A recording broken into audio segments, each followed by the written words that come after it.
Picture this: swapping out your trusty Google Chrome for a sleek new browser that lets a chatbot handle all your web adventures, but only if you're willing to shell out some cash. That's the intriguing proposition of ChatGPT's Atlas, OpenAI's latest creation, and I spent some time testing it out to uncover its real potential as a Google rival. Buckle up, because what I discovered might just change how you think about browsing the internet. Right from the get-go, I hit a major snag while exploring ChatGPT Atlas. Unlike Google's Chrome, which powers the online experiences for about 60% of users worldwide, this browser revolves entirely around chatting with a built-in AI assistant to navigate the web. Almost immediately, I encountered frustrating messages popping up: messages limit reached. Then, no available models support the tools in use. And finally, the kicker: you've hit the free plan limit for GPT-5.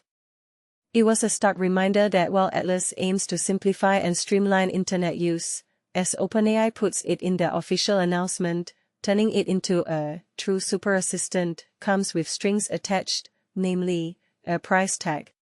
But here's where it gets controversial. In a world where we are accustomed to free browsing, is it fair to gatekeep the full potential of AI-powered tools behind subscriptions? OpenAI asserts that Atlas redefines web interaction, offering a fresh take on how we connect online.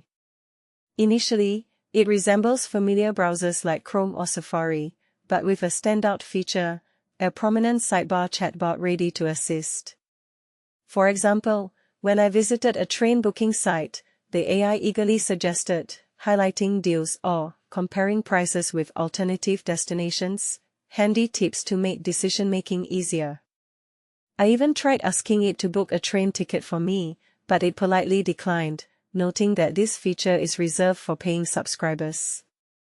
Then, I tested something more straightforward: retrieving an article I'd been reading recently but couldn't pinpoint the exact site. The chatbot handled it smoothly, demonstrating early promise for transforming everyday tasks. These are just the initial stages, yet the possibilities for shaking up internet habits are enormous.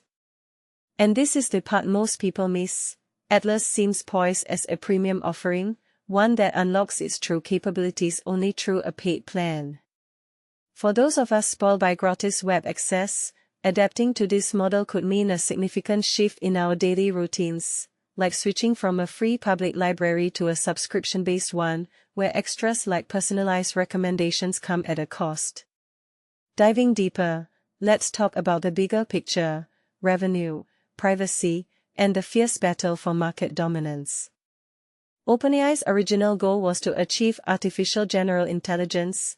Think of it as creating an AI that can reason, learn, and problem-solve just like a human, without being limited to specific tasks. A web browser might not directly advance that mission, but it could prove a lucrative sideline. The company has secured massive funding from investors, and now it's time to deliver returns. In other words, profitability is key. Traditionally, tech giants monetize through ads, but OpenAI might hesitate to clutter Atlas with them, fearing it could detract from the user experience.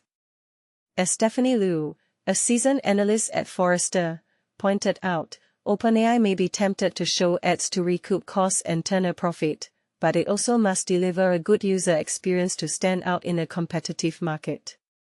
The hope is that users will love Atlas so much they'll subscribe, yet, reports from the Financial Times reveal only around 5% of ChatGPT's vast user base, numbering 800 million, opt for paid access. That's a huge chasm to bridge. Then there's the data angle, which sparks even more debate. Atlas could grant OpenAI access to a treasure trove of user information. AI thrives on scale. The more data it processes, like observing how you search for trains or shop online, the smarter it becomes at mimicking human-like navigation. The internet was crafted for people, so by tracking interactions, Atlas might refine its abilities. But, as Liu warns, it remains to be seen how OpenAI will use users' data from Atlas. But for users who prefer anonymity and privacy, the browser may be too great of a risk.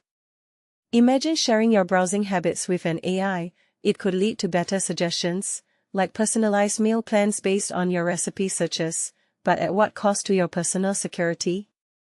This trade-off is a hot-button issue. Is the convenience of AI-driven browsing worth potentially exposing our digital footprints? Finally, let's address the elephant in the room, taking on Google. Chrome reigns supreme, so much so that global regulators are scrutinizing its monopoly status. Challenging that dominance won't be simple.